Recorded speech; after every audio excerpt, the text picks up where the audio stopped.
योग क्या है? योग के प्रकार कितने हैं? योग के क्या फायदे हैं? योग करने से हमें क्या फायदा मिलता है?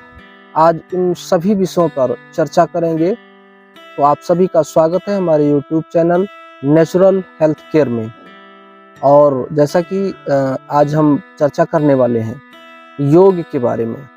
योग क्या है, उसके बेनिफिट क्या हैं, योग के प्रकार क्या हैं, योग के अंग क्या हैं, इसके बारे में हम थोड़ा थोड़ा चर्चा करेंगे। तो हम शुरू करते हैं। योग का मतलब जोड़, मतलब योग एक जोड़ने की एक प्रक्रिया है। दूसरा चीज हम योग को इस प्रकार से भी कह सकते हैं कि हमारे शरीर में, हमारा जो शरीर है वो जोड़ों से बना है। एक दूसरे जैसे हमारे शरीर के जो अंग हैं वो एक एक अंग हमारे शरीर से जुड़े हैं, तभी हमारा शरीर पूर्ण है, तभी हमारा शरीर पूरा है। तो हम योग को जोड़ भी कह सकते हैं।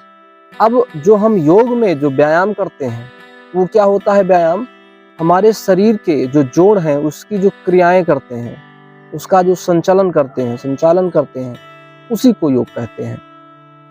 दूसरा, योग के माध्यम से शारीरिक, मानसिक और आध्यात्मिक स्तर को शुद्ध करने की एक प्रक्रिया है, जिसके माध्यम से हम अपने शरीर को, मानसिक को, मन को और आध्यात्मिक को शुद्ध करने के लिए हम योग का सहारा लेते हैं, योग का प्रयोग करते हैं। देखा जाए तो हमारे योग के 8 अंग हैं, जिसमें यम, नियम, आसन, प्राणायाम, प्रत्याहार, धारणा, ध्यान और समाधि, इस 8 अंग के माध्यम से, इस 8 जो आयाम हैं, इसके माध्यम से हम योग को पूर्ण करते हैं। योग, आप समझिए कि योग को जबरदस्ती नहीं कराया जा सकता। अगर आप कहिए कि कोई आपके ऊपर प्रेशर दे करके और योग को कराए, या किसी के प्रेशर से आप योग करना शुरू करें, उससे आपको कोई बेनिफिट नहीं होगा, कोई लाभ नहीं होगा। योग जो है, जब आपके अंदर आप स्वयं चाहेंगे, जब आपकी इच्छा होगी करने के लिए, तब आप अगर करते हैं तो उसका फायदा होगा। और अगर ये कहें कि कोई कहता है इसलिए करना जरूरी है, तो ऐसा कुछ नहीं है। आपको कोई फायदा, कोई बेनिफिट होने वाला नहीं है। और यदि आपका मन कहता है, आपके अंदर आपकी आत्मा अगर कहती है कि नहीं, योग को करना चाहिए, हमको अपने शरीर को स्वस्थ रखना है, और तब आप अगर योग करते हैं, तब आप प्राणायाम करते हैं, तब आप ध्यान करते हैं, तो आपको उसका फायदा मिलेगा। आपको फायदा और तुरंत दिखना शुरू हो जाएगा। इसलिए योग को किसी के प्रेशर देने पे कभी ना करें, और योग करते समय भी किसी क्रिया पर भी प्रेशर न दें। आपके शरीर में जितना क्षमता है उतना करें। जब भी आप स्टार्ट करते हैं, शुरुआत करते हैं, तो आप धीरे धीरे योग को, प्राणायाम को, अभ्यास को करना शुरू करें। जितना आप कर सकते हैं उतना करिए। आपको लगता है कि नहीं, अब ये हमारे क्षमता से बाहर है, आप तुरंत वहीं पर रोक दीजिए, आप मत करिए। और अगर योग करते हैं आप, जैसा कि अभी हमने बताया कि मानसिक, शारीरिक, आध्यात्मिक, तीनों प्रकार से योग आपका सहायक बन सकता है। तो अपने शरीर को स्वस्थ रखने के लिए हमको व्यायाम, आसन करना है, उसे योग कहते हैं। मानसिक मतलब आपका अगर मन शांत नहीं रहता, आज के समय में हर कोई संतुष्टि चाहता है, लेकिन संतुष्ट कोई नहीं है। ये बहुत बड़ी बात है कि हर कोई व्यक्ति ये चाहता है कि हम संतुष्ट रहें, लेकिन कोई संतुष्ट नहीं है। केवल एक माध्यम है। आप योग के माध्यम से, आप योग के जरिए से आपका जो मानसिक तनाव है आप उसको कम कर सकते हैं। और जब आपका मानसिक तनाव कम होगा तो आप संतुष्ट हो जाएंगे। योग के बहुत सारे फायदे हैं, जिसमें योग करने से आपका शरीर लचीला बनेगा, आपका शरीर मजबूत बनेगा, आपका शरीर जो है वो स्वस्थ होगा, निरोगी होगा। आप देखेंगे आपको बहुत सारी ऐसी छोटी छोटी समस्याएं हैं, छोटी छोटी बीमारियां हैं कि जिस पे आप ध्यान नहीं देते हैं, वो हमारे शरीर में हमेशा बना रहता है। अगर हम योग को केवल शुरू कर देते हैं, अगर योग को प्रॉपर अगर करते हैं, अपने दिनचर्या में शामिल करते हैं, तो वो धीरे धीरे वो सब सारी समस्याएं समाप्त हो जाएंगी। मानसिक तनाव, चिंता और अवसाद ये समाप्त होगा। आप देखेंगे कि इस समय जो मानसिक तनाव है वो हर किसी को हमेशा बना रहता है। तनाव, चिंता, हरदम किसी ना किसी चीज के बारे में चिंता हमेशा करते रहते हैं। चिंता की जो समस्या है ये भी एक बीमारी है, बनी रहेगी। जबकि आप देखेंगे तो आपके चिंता करने से कोई काम होने वाला नहीं है। आप हमेशा पॉजिटिव सोचिए, नेगेटिव मत सोचिए। अगर आप नेगेटिव सोचते हैं तो आपको फिर ये चिंता, तनाव, अवसाद ये सब आपको रहेगा।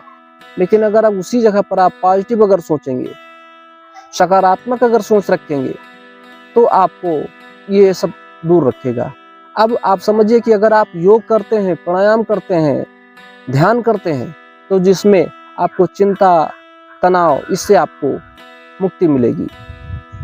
आपके शरीर में रोग प्रतिरोधक क्षमता बढ़ेगी, यानी इम्यूनिटी पावर आपका अच्छा होगा यदि आप योग करते हैं। आप समझिए बहुत सारी ऐसी समस्याएं हैं, ऐसी बीमारियां हैं कि जो आपका इम्यूनिटी पावर वीक है, रोग प्रतिरोधक क्षमता कमजोर है, इस वजह से होती है। अगर आप योग करते हैं, आपके शरीर की इम्यूनिटी पावर अच्छी है, तो योग आ करके और सामने से भाग जाएगा, आपको असर नहीं पड़ेगा। आपका शरीर अगर मजबूत है, आपका शरीर स्वस्थ रहेगा।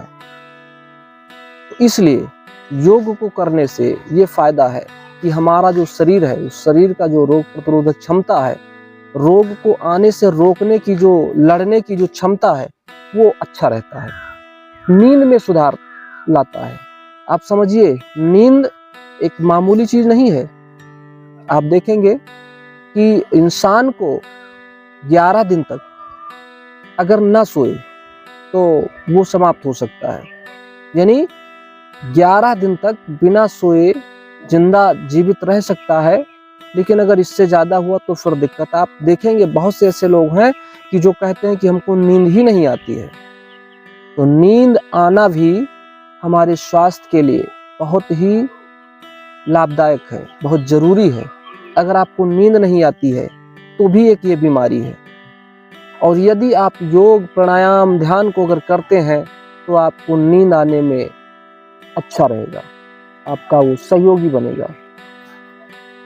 हमको 24 घंटे में कम से कम 6 घंटे नींद आना बहुत ही जरूरी है। अगर इससे कम सोते हैं तब भी दिक्कत है, और अगर इससे ज्यादा सोते हैं तब भी दिक्कत है। थोड़ा बहुत कम ज्यादा हो सकता है, लेकिन बहुत ज्यादा अंतर नहीं होना चाहिए। ध्यान और एकाग्रता में हमको सहायक होता है योग। अगर हम योग साधना अगर करते हैं, ध्यान, मेडिटेशन पे अगर हम बैठते हैं, तो उसमें यदि हम योग करते हैं तो हमारा उसमें मन जो है वो एकाग्र होगा। ध्यान में क्या होता है, हमको मन को ही एकाग्र करना रहता है, हमको मन को ही रोकना रहता है। हम कहीं भी रहते हैं, हम कुछ भी काम करते हैं, हम रहते यहाँ हैं लेकिन हमारा मन कहीं अलग रहता है, हमारा काम भी नहीं होता है। हम ध्यान पे अगर बैठते हैं, हम साधना करना चाहते हैं, तो उसमें क्या है, हम तो ध्यान पे बैठ गए लेकिन हमारा मन यहाँ पे नहीं है, हमारा मन नहीं रुकता है, हमारा मन इधर उधर भागता रहता है कि हमें ये करना है, हमें वो करना है, हमें यहाँ जाना है, हमको वहाँ जाना है, हम इसके साथ में थे, हम वहाँ पर थे, हम वो काम कर रहे थे। इसी में हमारा मन इधर उधर भटकता रहता है, एकाग्र नहीं होता है। तो जब हम योग करते हैं तो उससे हमको मन को एकाग्र करने में, ध्यान को एकाग्र करने में हमको सहायक मिलता है, आत्मज्ञान और शांति प्रदान करता है। जैसा कि अभी हमने बताया कि अगर आप योग करते हैं तो हमें शांति मिलेगा। आज के समय में किसी को भी शांति नहीं है। शांति तो हर कोई चाहता है, संतुष्टि हर कोई चाहता है, लेकिन किसी को मिलता नहीं। इसका एक ये भी है कि हम हमेशा नेगेटिव सोचते रहते हैं, पॉजिटिव नहीं सोचते हैं, सकारात्मक नहीं सोचते हैं। अगर हम सकारात्मक सोचें तो हमें शांति मिलेगी। जैसे आप समझिए कि एक गिलास है, एक गिलास में आधा पानी भरा है। अगर किसी से पूछा जाए कि ये कितना है तो यही कहते हैं लोग, ये आधा गिलास है, कम है। कम क्यों है भाई? जो है हम उसको देखें, जो नहीं है उसको हम क्यों देखते हैं? भाई आधा गिलास कम है, उससे तो जो नहीं है उससे तो कोई मतलब है नहीं। हमको मतलब किससे है कि जो उसमें है। और यदि आप उसको आप सकारात्मक आप सोचेंगे तो आपके मन को शांति मिलेगी। नहीं है, जो चीज नहीं है, अगर उसके लिए अगर आप परेशान होंगे तो जो नहीं है आप परेशान रहेंगे। लेकिन जो है अगर आप उसके बारे में सोचेंगे तो आप सुखी रहेंगे, आप संतुष्ट रहेंगे। इसीलिए कहा गया है कि जो प्राप्त है वही पर्याप्त है। जो आपको मिल गया है आप उसी में आप संतुष्टि रखिए, आप स्वस्थ रहेंगे, आप उन्नति करेंगे। लेकिन जो नहीं है आप उसके पीछे अगर भागेंगे तो आप भागते रहेंगे, आपको कोई उसका लाभ मिलने वाला नहीं है। तो योग को करने से, योग को अपने दिनचर्या में शामिल करने से ऐसे बहुत सारे ऐसे फायदे हैं जो हमने अभी आपको बताया। योग के प्रकार जो हैं वो 5 प्रकार हैं, जिसमें हठ योग, राजयोग, कर्म योग, भक्ति योग और ज्ञान योग, ये 5 प्रकार हैं। तो आज हम इस वीडियो में बस इतना ही। बाकी दूसरे वीडियो में योग के प्रकार के बारे में हम चर्चा करेंगे, योग के प्रकार के बारे में जानकारी देंगे। तो आज जितना इस सत्र में चर्चा किया गया, योग क्या है, योग के जो अंग हैं और योग के लाभ क्या है, इन 3 बिंदुओं पर चर्चा किया गया। हम रोज की तरह कहेंगे कि यदि हमें स्वस्थ रहना है तो जिस प्रकार हमारे शरीर को भोजन की आवश्यकता होती है, ठीक उसी प्रकार हमें शरीर को स्वस्थ रखने के लिए केवल योग एक ऐसा है कि जो हमारी सारी समस्याओं को दूर कर सकता है। तो इसलिए अपने दिनचर्या में योग को जरूर शामिल करें और लें संकल्प कि करें योग, रहें निरोग। इसी के साथ आज का विषय यहीं समाप्त करते हैं और जल्द ही मिलते हैं दूसरे वीडियो में। तब तक के लिए आप सभी का धन्यवाद।